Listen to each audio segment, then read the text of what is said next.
Hi, I'm Deborah Metsger, Assistant Curator of Botany at the ROM and curator of our current installation, Florals, Desire and Design.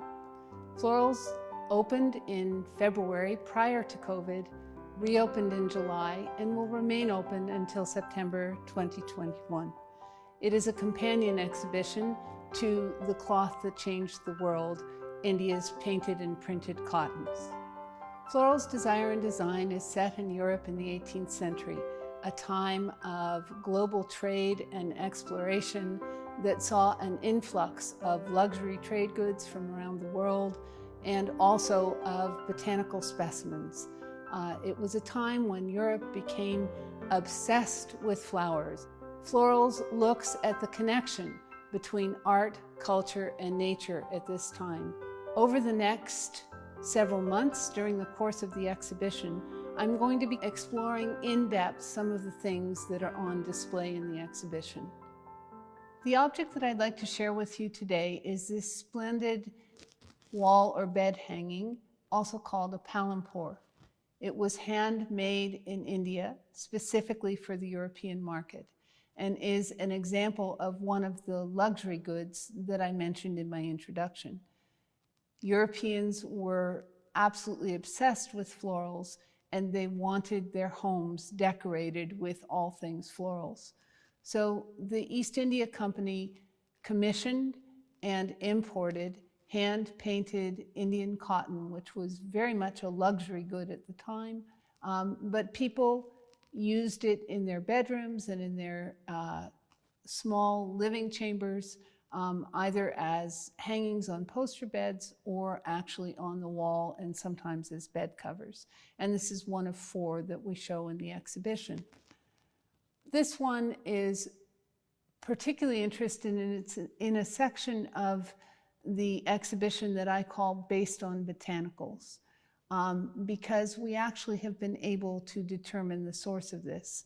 And I'd like to credit that work to ROM curator Betty Brett, who in the 1950s, as part of a lot of research that she was doing on floral decoration on textiles, actually managed to find the source that inspired the pattern you see here. And what Betty was able to determine was that the flowers that you see in each of the bouquets in the corner are the same as ones that are found in a set of botanical illustrations, also from the 1730s, that is called the 12 Months of Flowers.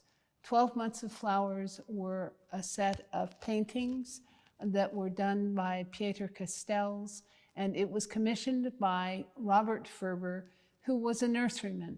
So remember, this was a time when the emerging merchant class was wanting to have not only florals in their home, but also there was a profound interest in gardening, not unlike what we've seen this summer during COVID, with everybody wanting to be in their gardens.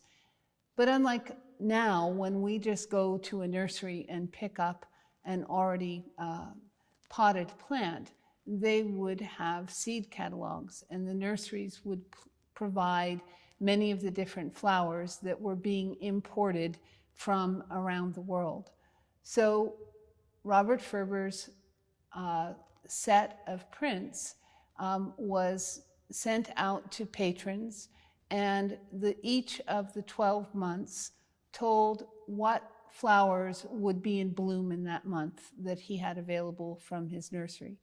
Betty Brett was able to match 5 of the 12 Months of Flowers months to the 5 bouquets depicted on the palampore. For the exhibition, we have paired 1 month, July, with the palampore, and the July bouquet is shown here in the bottom right-hand corner. So if you compare the two, you can clearly see the Madonna lily at the top with its 3 blossoms, and immediately below it, the red martagon lilies. When we look at the border closely, we can find that all of the flowers except one that are depicted in the border are in one of the bouquets. So it's a great Where's Waldo trying to match which flower is in which bouquet. So this is a splendid example of how in the 18th century works of botanical art, and indeed the burgeoning science of horticulture and the interest in gardens was making its way also into the decorative arts. And in a future episode, we'll explore some of the other pieces in the exhibition.